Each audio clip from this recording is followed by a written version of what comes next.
اعوذ باللہ من الشیطان الرجیم بسم اللہ الرحمن الرحیم۔ السلام علیکم سامعین، کیسے ہیں آپ سب؟ امید کرتا ہوں خیریت سے ہوں گے۔ ہم بات کر رہے تھے ویدوں کے متعلق۔ مختلف ویدوں میں یہ جو 4 ویدیں ہیں یا سمرتی کتابیں یا سمروتی کتابیں ہندوؤں کی، ان میں قرآن پاک کا ذکر، اللہ تعالیٰ کا ذکر اور نبی پاک صلی اللہ علیہ وآلہ وسلم کا ذکر۔ تو آج کی اس ایپیسوڈ میں آپ کو بتاؤں گا کہ قرآن پاک جو ہے وہ انسانوں کے لیے ایک ہدایت کا ذریعہ ہے۔ اسی طرح ہمارا خدا اور ہمارا تخلیق کنندہ ہمارا اللہ تعالیٰ اسے یہ جاننے کے لیے کہ اس کے بندوں کے لیے کیا اچھا ہے اور کیا برا ہے، انسانی شکل میں زمین پر نزول فرمانے کا قطعاً ضرورت نہیں ہے۔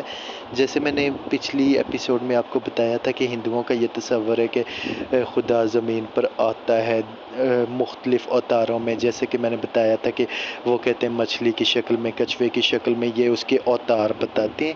لیکن ہم مسلمانوں کے نزدیک یہ قطعاً ضرورت نہیں ہے اس کی۔ اچھا، اس اللہ تعالیٰ نے محض ہدایاتی کتابچہ جاری کرنا ہے، اور انسانوں کے لیے آخری اور حتمی ہدایاتی کتاب قرآن پاک ہے۔ انسانوں کو جو کچھ کرنا ہے، جو کچھ نہیں کرنا، وہ سب کچھ اس میں درج ہے۔ اللہ تعالیٰ پیغمبران مبعوث فرماتا ہے۔ اللہ تعالیٰ کو ہدایاتی کتابچہ تحریر کرنے کے لیے بذات خود نیچے آنے کی ضرورت نہیں ہے۔ وہ اپنے بندوں میں سے ایک بندے کو منتخب کرتا ہے تاکہ وہ اس کا پیغام اس کے دیگر بندوں تک پہنچائیں۔ اپنے اس منتخب بندے کے ساتھ اونچی سطح پر بذریعہ وحی رابطہ کرتا ہے۔ یہ منتخب بندے خدا کے پیغمبران کہلاتے ہیں۔ زندگی بعد از موت، آخرت کی زندگی۔ اب سورہ بقرہ سورہ نمبر 2 آیت نمبر 28 میں اللہ تعالیٰ ارشاد فرماتا ہے کہ بھلا تم کیوں کر خدا کے منکر ہوگے؟ حالانکہ تم مردہ تھے، اس نے تمہیں زندہ کیا، پھر تمہیں مارے گا، پھر تمہیں دوبارہ زندہ کرے گا، پھر اسی کی طرف پلٹ کر جاؤ گے۔ اسلامی نظریے کے تحت انسان اس دنیا میں محض ایک مرتبہ آتا ہے، اور جب وہ مر جاتا ہے اسے دوبارہ قیامت کے روز اٹھایا جائے گا، زندہ کیا جائے گا، اور اس نے اس دنیا میں جو کام کیے ہوں گے، جو اعمال سر انجام دیے ہوں گے، ان کی جزا و سزا کے نتیجے میں اسے جنت یا جہنم میں داخل کیا جائے گا۔ دنیا کی زندگی آخرت کی زندگی کے لیے، ابدی زندگی کے لیے ایک امتحان ہے۔ سورۃ ملک سورۃ نمبر 67 آیت نمبر 2 میں قرآن پاک فرماتا ہے کہ وہ جس نے موت اور زندگی پیدا کی، تمہاری جانچ ہو تم میں کس کام زیادہ اچھا ہے، وہی عزت والا، بخشش والا ہے۔ جیسے کہ ہم دیکھیں کہ کہیں اگر کوئی انسان جاب کرتا ہے تو وہ دیکھتا ہے کہ جاب کرنے والے ڈیفرنٹ لوگوں میں کس کا کام اچھا ہے تو اسے جلدی پروموشن ملتا ہے۔ یہ وہی بات ہے کہ اللہ تعالیٰ بھی دیکھتا ہے کہ کس کا کام اس دنیا میں اچھا ہے اور اسے جنت کا پروموشن دیا جائے۔ اس دنیا میں ہم جو زندگی کرتے ہیں وہ آخرت کا امتحان ہے۔ اگر ہم اللہ کے احکامات کی پیروی کریں گے، اللہ تعالیٰ کے احکامات پر عمل کریں گے تو ہم انشاءاللہ اس امتحان میں کامیاب ہوں گے، انشاءاللہ جنت میں داخل کیے جائیں گے۔ جواب دہ سکون اور راحت کا مقام ہے۔ اگر ہم اس دنیا میں اللہ تعالیٰ کے احکام کی پیروی نہیں کریں گے، اس کے احکامات کو خاطر میں نہ لائیں گے، نظر انداز کر دیں گے، اس امتحان میں ناکام ثابت ہوں گے، تب ہم خدا نخواستہ جہنم میں ڈالے جائیں گے۔ اب یوم قیامت جو ہے بدلے کا دن ہے وہ۔ اب قرآن پاک سورہ آل عمران سورہ نمبر 3 آیت نمبر 185 میں اللہ تعالیٰ فرماتا ہے، ہر جان کو موت چکھنی ہے اور تمہارے بدلے تو قیامت ہی کو پورے ملیں گے۔ جو آگ سے بچا کر جنت میں داخل ہو گیا وہ مراد کو پہنچا، اور دنیا کی زندگی کو یہی دھوکے کا مال ہے۔ جنت جو ہے، جنت امن و سکون، راحت و آرام کی جگہ ہے۔ عربی میں جنت کے لغوی معنی ہے باغ۔ قرآن پاک میں جنت کے بارے میں مفصل ذکر فرماتا ہے اللہ تعالیٰ۔ جنت وہ مقام ہے جس کے نیچے نہریں بہتی ہیں، دودھ کی نہریں بہتی ہیں، شہد کی نہریں بہتی ہیں۔ جنت میں ہر قسم کا پھل موجود ہے۔ جنت میں کسی قسم کا رنج و غم و تکان نہ ہوگی، نہ کوئی فضول گفتگو سنائی دے گی۔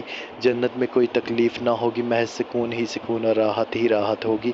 اب میں نے آپ کو ایک فضول گفتگو کا کہا ہے، جیسے اس دنیا میں بعض اوقات ہم فضول گفتگو سن کر بہت ڈسٹرب ہو جاتے ہیں، ہمارا مائنڈ ریلیکس نہیں ہوتا، اور ویسے بھی دیکھا جائے تو ایک فرمان ہے کہ زیادہ بولنے والا زیادہ غلطیاں کرتا ہے، یہ مولا علی علیہ السلام کا فرمان ہے۔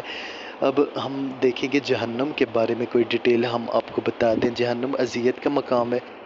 جہاں پر لوگ ابدی اذیت میں گرفتار رہیں گے۔ زیادہ تر ذکر جہنم کی آگ کے بارے میں کیا گیا ہے، وہ آگ جس کا ایندھن انسان اور پتھر ہوں گے۔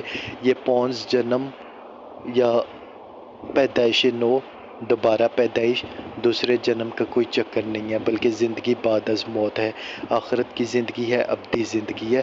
دوبارہ پیدائش کے نظریے کے لیے جو لفظ استعمال کیا جاتا ہے وہ پنرجنم ہے۔ سنسکرت میں پنر یا پونا کے معنی ہے اگلی مرتبہ، یا دوبارہ، اور جنم کے معنی ہے زندگی۔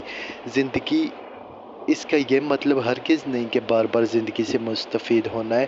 ویدوں کے علاوہ ہندوؤں کی دیگر مذہبی کتب میں پنرجنم کے بارے میں جو حوالے دیے گئے ہیں، اگر آخرت کی زندگی کو مد نظر رکھتے ہوئے ان کا مطالعہ کیا جائے، بشمول بھگود گیتا، اپنشد، یہ ہمیں اگلی زندگی کے نظریے سے روشناس کرواتے ہیں۔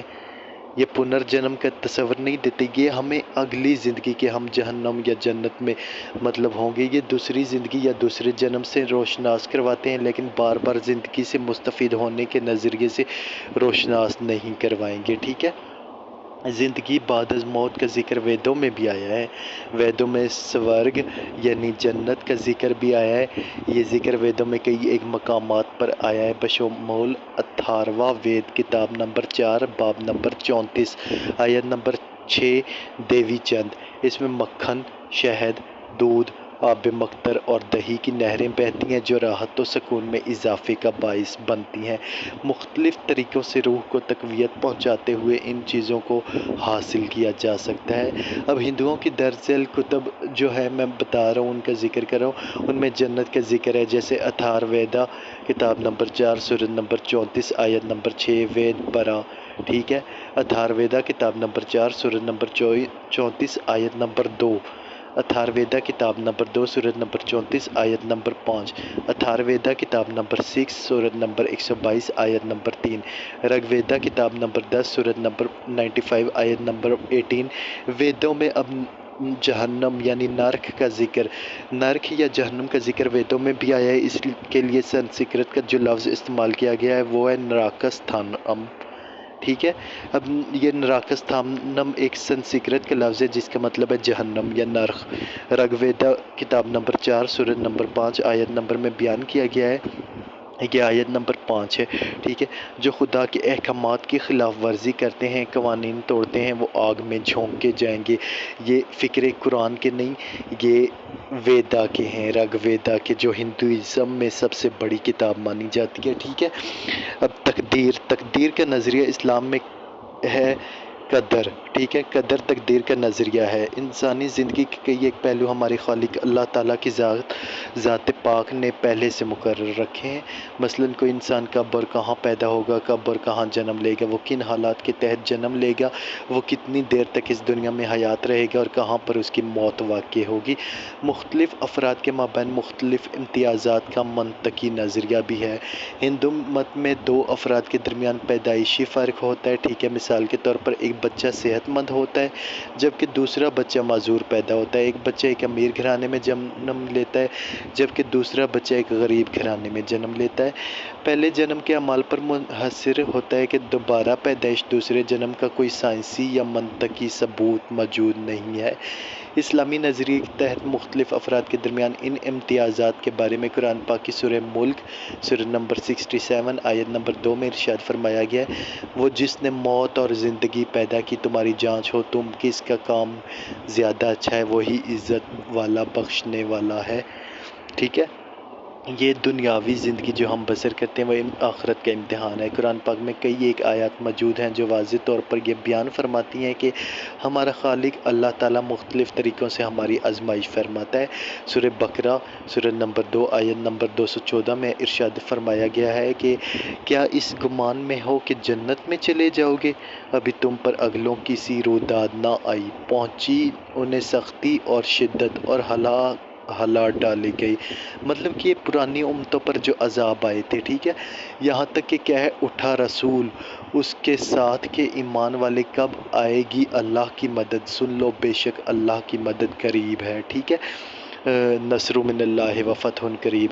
اچھا، قرآن پاک سورہ عنکبوت سورۃ نمبر 29 آیت نمبر 2 میں اللہ تعالیٰ فرماتا ہے کیا لوگ اس گھمنڈ میں ہیں کہ اتنی بات پر چھوڑ دیے جائیں گے کہ کہیں ہم ایمان لائے اور ان کی آزمائش نہ ہوگی۔ مطلب اتنی بات پر آزمائش کا کوئی نام و نشان ہی نہیں ہوتا کہ ہم یہ سوچیں کہ آزمائش نہیں ہوگی۔ آزمائش ہوگی، جس نے بھی ایک سانس اس دنیا میں لیا اس کی آزمائش ہوگی، ٹھیک ہے۔